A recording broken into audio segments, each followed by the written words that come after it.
Mabuhay Pilipinas! Maligayang pagbabalik dito sa akin channel, pero kung bago ka lang, pasuyo ng like and subscribe. Salamat agad. Ngayong araw ng Linggo, October 20, 2024, kabayan, update lamang po tayo sa ating panahon. Sa kasalukuyan, kabayan, 3 active LPA pa rin po ang ating binabantayan sa loob at labas ng Philippine Area of Responsibility. Itong LPA 1 ay nasa loob na po ng PAR at itong LPA 2 and 3 ay nasa labas pa po. Pero inaasahan natin na magsasanib pwersa ang LPA 1 at LPA 3. So magiging isa po ito. Kaya ito po ay inaasahan na magiging isang ganap na bagyo at papasok sa ating PAR na sanib pwersa at tatawagin nating bagyong Christine. Sa ngayon, kabayan, nagbabadya ng maging isang ganap na bagyo nga ito sa loob ng 24 hours. Ang isang aktibong LPA ay humihigop sa isa pang LPA na nasa loob po ng PAR at posibleng pumasok nga ito ngayong araw ayon po yan sa Japan Meteorological Agency o JMA. So sakaling maging bagyo ito po ay tatawagin nating bagyong Christine ng Pag-asa. Sa ngayon, hindi pa rin inaalis ang posibilidad na ito po ay maglalandfall by next week po yan dito po sa may area ng Luzon. Kaya patuloy po tayong mag-ingat, kabayan, lalo na po dito sa bahagi ng Bicol Region dahil posibilidad na dyan po unang tatama o hahagupit itong bagyong Christine. Sa ngayon, kabayan, patuloy tayo maging updated sa ating panahon dahil narito na po ang banta ng bagyo. So posible nga pong maging 2 bagyo po ang kaharapin natin bago matapos ang buwan ng Oktubre. Ito pong si Bagyong Christine at Bagyong Leon. Sa ngayon, kabayan, tayo po ay patuloy na maghanda. So narito po ang ilang mga dapat nating handa habang wala pa po ang bagyo. Una sa lahat, tayo po ay palaging mag-monitor o maging updated sa ating panahon. Lagi po tayo manood ng mga balita katulad po ng update sa Pag-asa o ito pong JMA.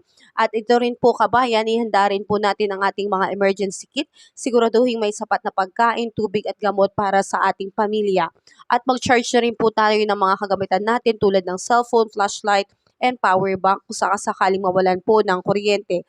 At ihanda na rin po natin ang mga dokumento. Siguraduhin tayo po ay merong kopya ng mga halagang dokumento tulad ng insurance or ID natin if in case po na tayo po ay mag-evacuate.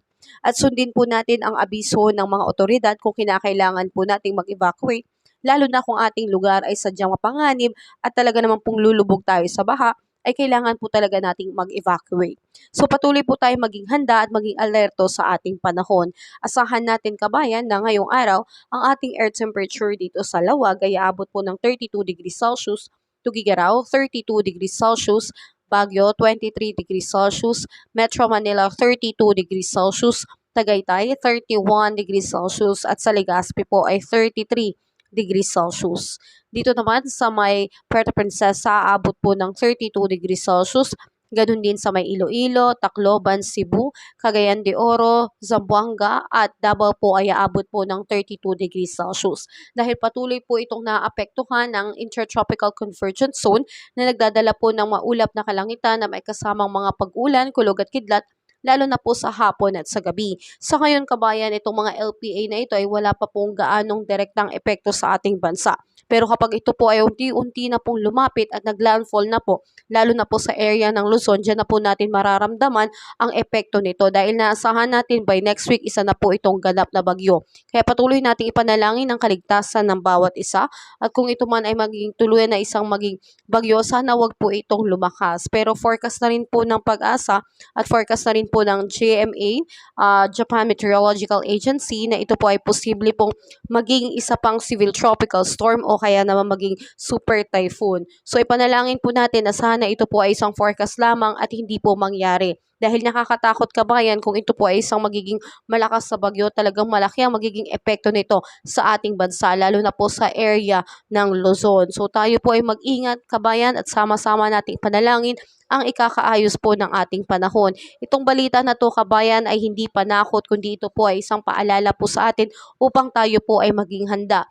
Although wala pa po ang hagupit ng mga bagyong itong inaasahan natin na darating sa ating bansa, mas maganda na po na tayo po ay handa at naging alerto po sa ating panahon dahil pabago-bago nga po ang ating panahon. Ito po ay posibleng mag-ibayo o lumakas pa at posible naman pong malusaw. So tayo po ay mag-ingat, kabayan, at maging alerto. So have a safe day po sa lahat. God bless po, kabayan. Kabayan, kung nakatulong sa iyo ang video na to, huwag mo namang kalimutang mag-like and subscribe at pasuyo na rin po, pahit na rin po ng notification bell para updated ka sa mga susunod ko pang weather update. Muli, maraming salamat, ingat, God bless po, kabayan.